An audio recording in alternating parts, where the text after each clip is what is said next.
एक बार की बात है। गौतम बुद्ध अपने शिष्यों को जिंदगी से जुड़ी अच्छी बुरी चीज़ों का ज्ञान दे रहे थे। सभी शिष्य उनकी बातों को बहुत ध्यान से सुन रहे थे। उन सभी में एक शिष्य ऐसा था जिसे प्रश्न पूछने की बहुत आदत थी। वो उठकर गौतम बुद्ध के पास गया और उनसे बोला, आप हमें जिंदगी के बारे में जो कुछ सिखा रहे हैं उस सब का क्या फ़ायदा? क्योंकि हम में से बहुत से बच्चों को ये भी नहीं पता कि हमारे जीवन का मूल्य क्या है और ये जीवन हमारे लिए कितना कीमती है। पहले आप हमें ये बताइए कि इस जीवन का मूल्य क्या है। अपने शिष्य की बात सुनकर गौतम बुद्ध अपने कक्ष में गए और एक चमकता हुआ पत्थर का टुकड़ा लेकर आए।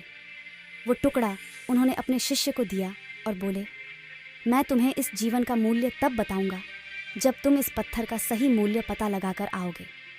साथ ही ये ध्यान रखना कि तुम्हें ये पत्थर का टुकड़ा किसी को बेचना नहीं है। गौतम बुद्ध की बात मानकर वो शिष्य बाजार की तरफ चला गया। बाजार में सबसे पहले उसकी नज़र एक फल बेचने वाले पर पड़ी और उसने वो पत्थर उस फल वाले को दिखाया और बोला, इस पत्थर के बदले आप मुझे कितने फल दे सकते हो?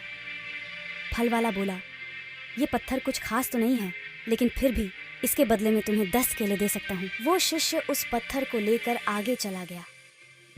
फिर उसे एक सब्जी वाला मिला। शिष्य ने उस सब्जी वाले से उस पत्थर की कीमत पूछी। सब्जी वाले ने उस पत्थर को ध्यान से देखा और बोला, इस पत्थर की कीमत के बदले में तुम्हें ज़्यादा से ज़्यादा एक बोरी भरकर सब्जियां दे सकता हूँ। इसके बाद वो शिष्य उस पत्थर को लेकर एक सोने के व्यापारी के पास गया। उस पत्थर की टुकड़े की चमक देखते ही उस सुनार ने उसकी कीमत 100 सोने के सिक्के लगाई। शिष्य ने वो टुकड़ा बेचने से मना किया तो वो सुनार उसके बदले 200 सोने के सिक्के देने को भी राजी हो गया, लेकिन शिष्य ने वो पत्थर नहीं बेचा। इसके बाद वो शिष्य एक हीरों के व्यापारी के पास गया और उनके सामने उसने वो पत्थर के टुकड़े को रख दिया। उस पत्थर को देखते ही हीरों के व्यापारी ने एक साफ कपड़ा बिछाया, उस पत्थर को उसके ऊपर रखा, फिर उसकी परिक्रमा की और हाथ जोड़कर उस पत्थर को कपड़े में लपेटते हुए वो बोला, तुम जिसे मामूली पत्थर समझकर उसकी कीमत पूछ रहे हो, असल में ये एक बेशकीमती रूबी है। ऐसा रूबी हर किसी को नहीं मिलता। मैं अगर अपना सब कुछ बेच भी दूं तो भी इसकी कीमत नहीं चुका सकता। उस व्यापारी की बातें सुनकर वो शिष्य हैरान हो गया।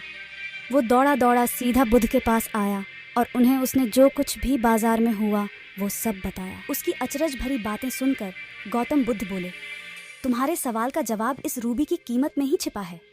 हमारा जीवन भी एक रूबी है, रूबी की तरह ये भी बेशकीमती है, लेकिन हम इस बात को हमेशा नज़रअंदाज करते हैं और अपने जीवन का मूल्य नहीं समझते।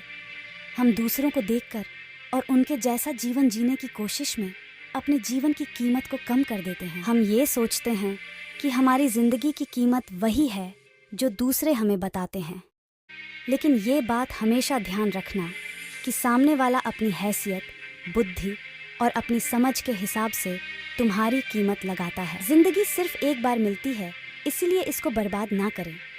अपनी ज़िंदगी को उतना ही कीमती समझें जितना कीमती आप अपने बैंक में रखें रुपयों को समझते हैं।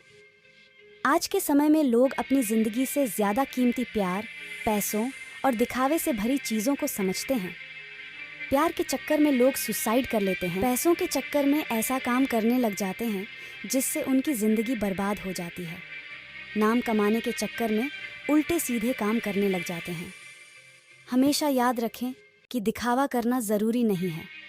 प्यार दोबारा मिल सकता है, पैसा फिर कमाया जा सकता है, लेकिन ज़िंदगी को फिर से पाया नहीं जा सकता। इसीलिए अपनी इस बेशकीमती ज़िंदगी को अच्छे से जिएं, हर पल का आनंद लें। कभी ये ना सोचें कि आप इस दुनिया में किसी काम के नहीं हैं, न कभी ये सोचें कि आपकी ज़िंदगी व्यर्थ है, आपके होने या ना होने से कुछ फ़र्क नहीं पड़ता। जब भी ऐसे नेगेटिव विचार आपके मन में आए तो खुद को बस ये याद दिलाएं कि जीवन एक रूबी है और ये बेशकीमती है।